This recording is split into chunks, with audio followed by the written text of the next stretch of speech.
Hello and welcome to another episode of Father and Joe. I'm Joe Rocky here with Father Boniface Hicks.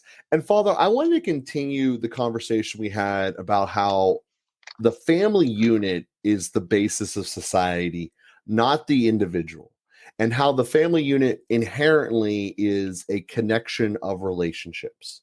Now, I started last episode by discussing the employer and employee relationship.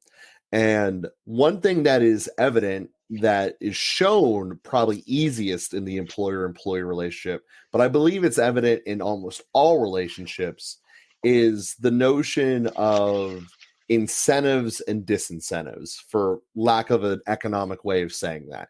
If you do exactly what we want, we're going to reward you in some capacity, more vacation days, more pay, bonus, whatever the case may be. You're going to get some upside if you do everything exactly the way we want. And then also, if you don't do things the way we want, there's going to be downsides. You're going to get micromanaged. You're going to be docked pay. You might get fired. The disincentive side. And I see that in almost every relationship there is, just maybe we don't look at it through these black and white economic terms. At the end of the day, people who keep their word, we tend to want to hang out with them a little bit more often. So an incentive of, we give you more of our time because you have proven yourself worthy, kind of going into that trust factor. And then the converse is ultimately true. You didn't do what you said you would. So we're, disincentivizing you by giving you less of our time in the future.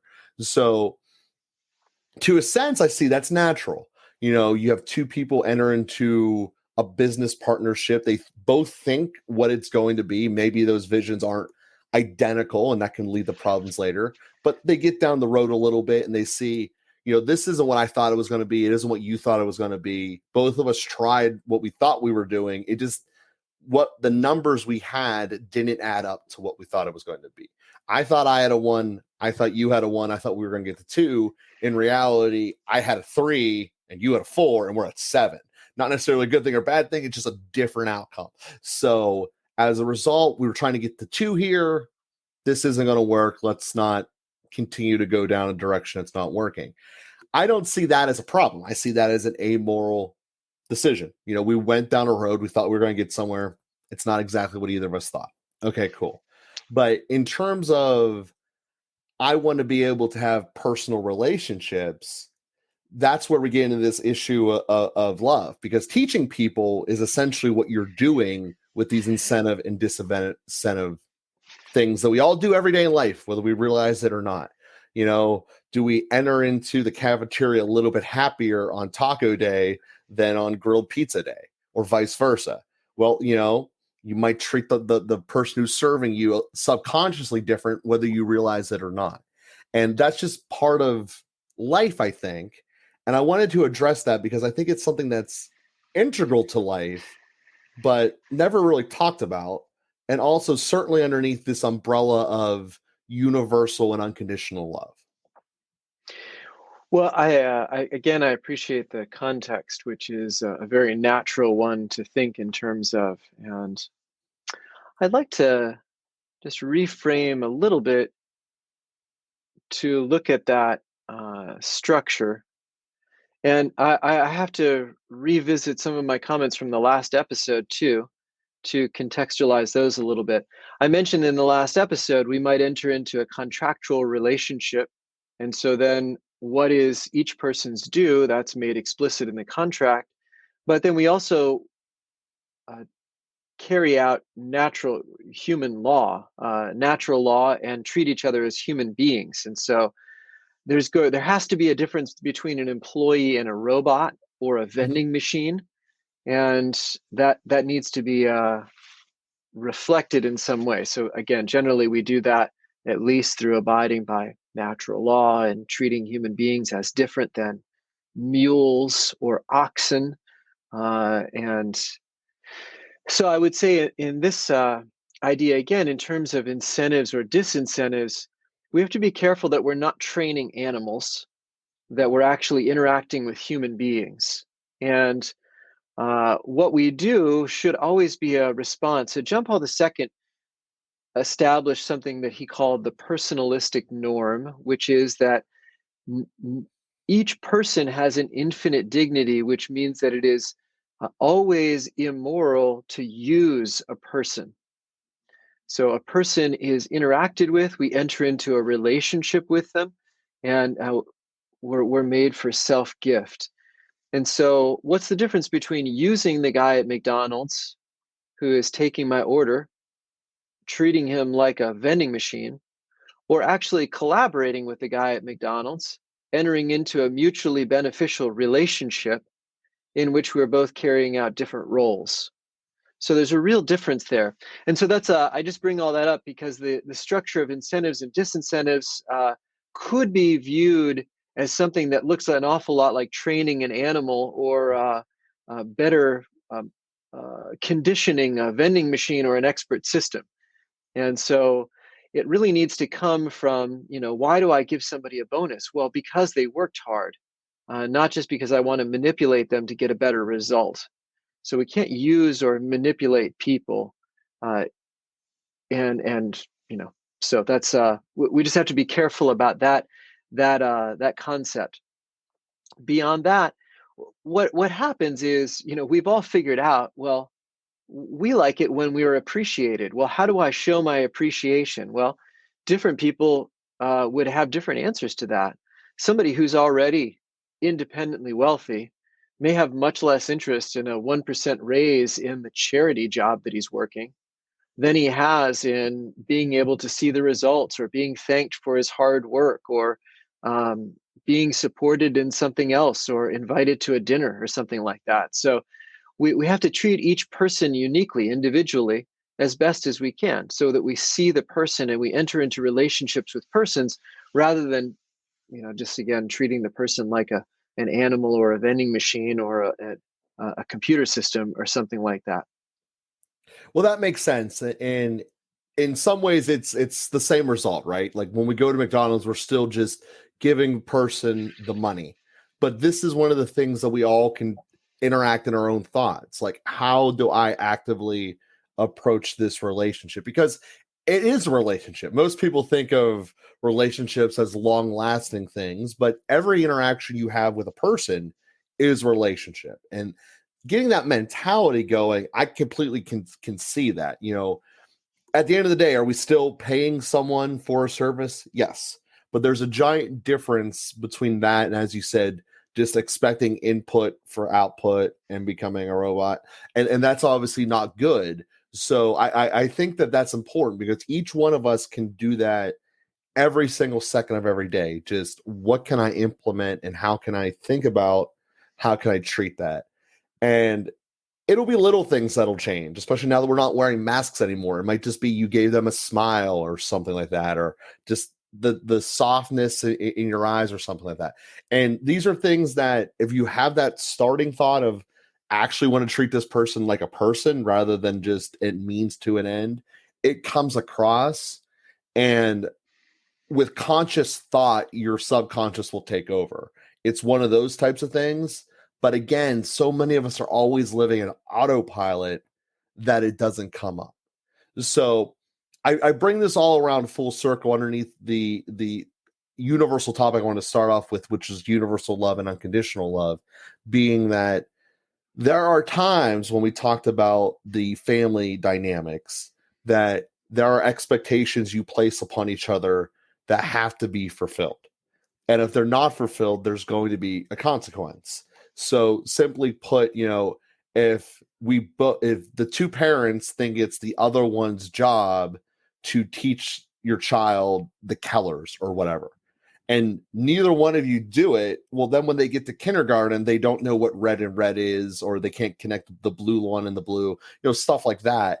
And it's a problem, because now there's the deficiency in the knowledge that you were supposed to teach, and the failure as a family, essentially.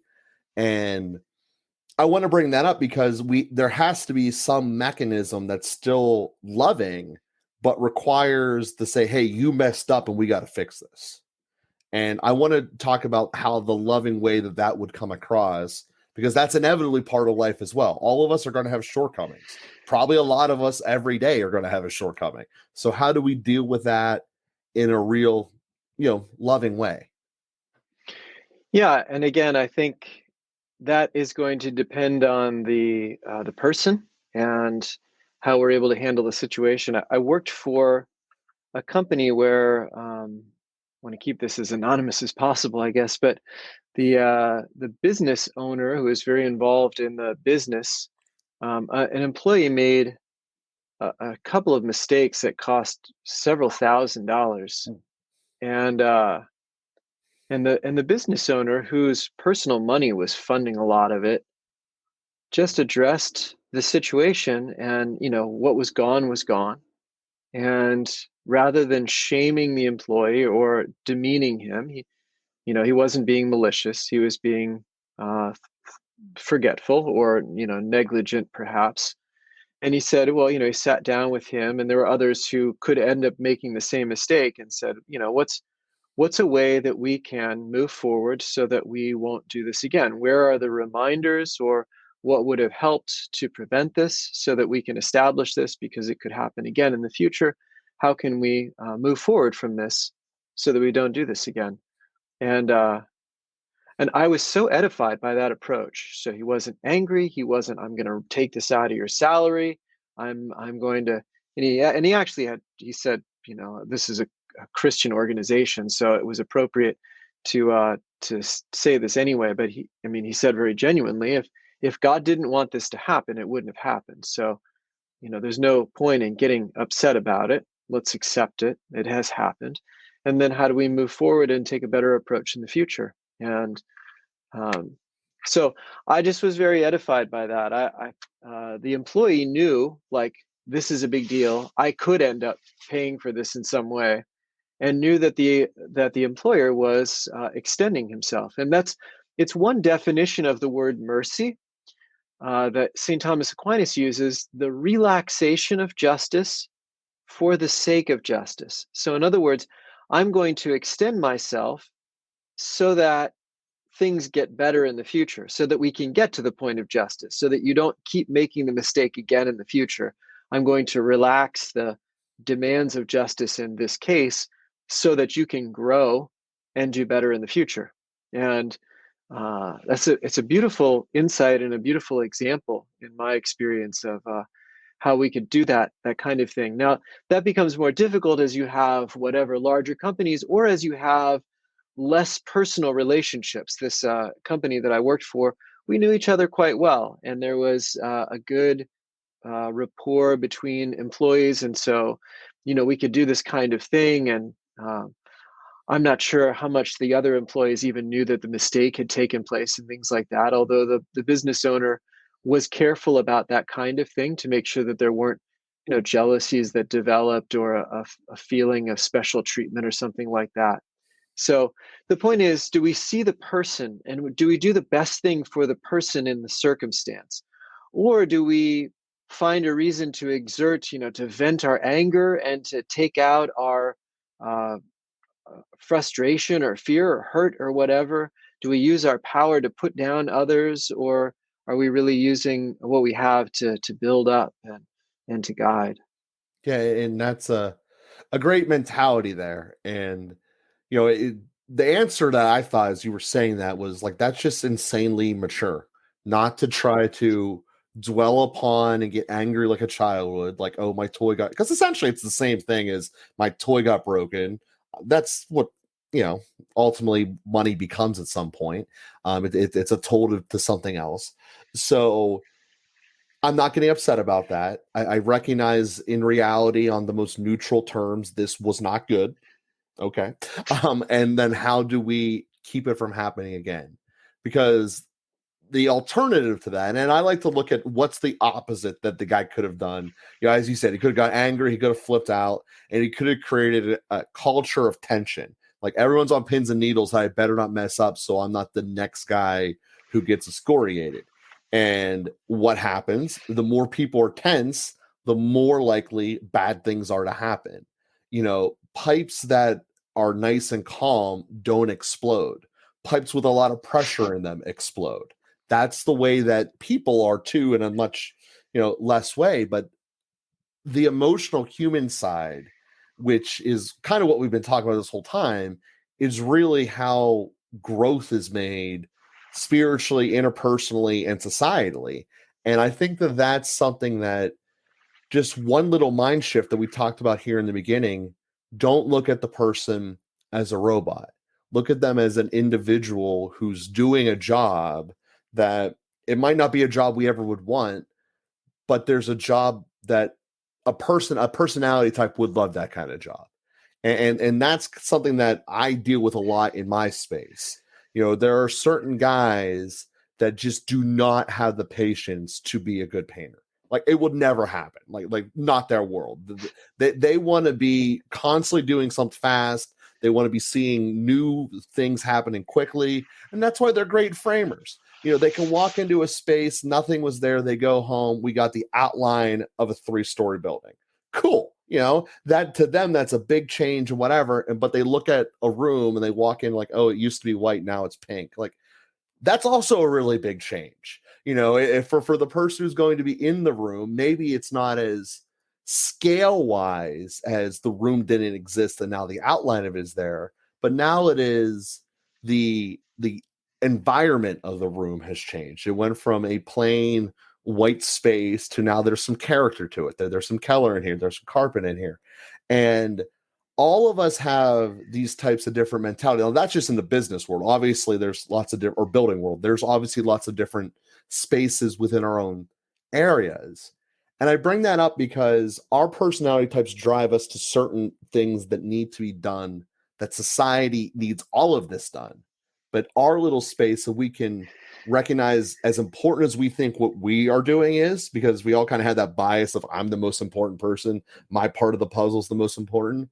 But the reality is that we are just one of many, and that every person's job and duties is necessary and needed from the spiritual standpoint. Obviously, we don't need everything that's done economically speaking, but from a spiritual standpoint, we all have a duty. And I think that that's why it's important to recognize that this person's duty is not what mine is, but to them, it still is just as important. And if someone came in here and didn't care about the work that I did and the work that I do, how would I feel about that? So can we keep that negative energy from going to someone else and just trying to look at it from their perspective? They're really proud of what they're doing here and what they're building and or whatever they're doing. Let's treat them as a person, because they are a person at the end of the day. Yeah. Yeah, when we really recognize the infinite dignity of the human person, uh, each person, it costs the blood of Jesus. That's how valuable each person is in the eyes of God. And to realize that and behave accordingly is very challenging. And especially as we have a less face-to-face world, for one thing, it's hard to treat an email as a person. Mhm. It's hard to see the person on the other side of the email. It's hard sometimes in person when somebody is raging or wrecked in some way to see the person as clearly. But you said it beautifully, Joe. I think if we really extend ourselves to see the person, to believe in the person, to support the person, the word authority is related to the word growth. To author something is comes from the word agri, means growth, like agriculture, and when authority is used properly, it fosters growth. And some of the examples you just gave, yelling at the person, tearing them down, making them feel terrible about who they are and what they did, that does not foster growth. Even when someone is corrected, we have to be careful. I like the idea that correction has to do with behavior, rejection has to do with identity. But we tend to identify connect our identity to our behavior, our productivity, our job. And when we correct someone, we have to be careful that they don't feel rejected.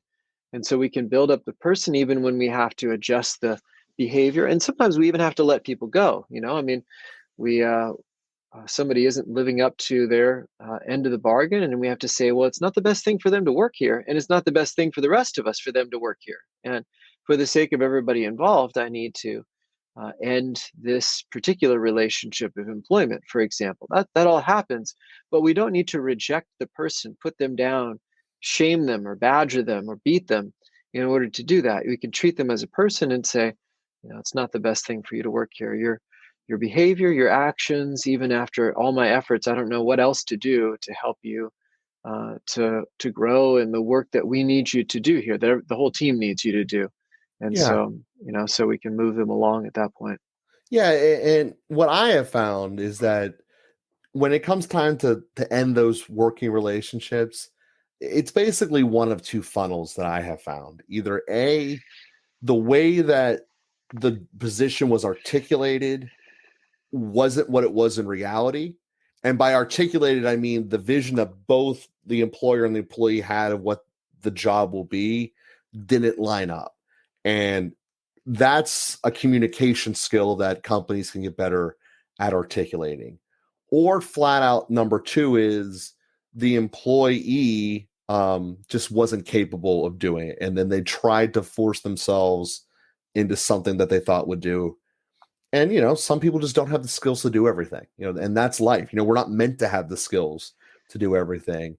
And in my opinion, it's better to clarify those things as often as quickly as you can, because at least in most large companies, they're constantly hiring anyway. So it's normally better to internally shift someone than to remove someone altogether and try to bring in new people. It's normally better to say, okay, you're fine. Like, we actually like you as a person.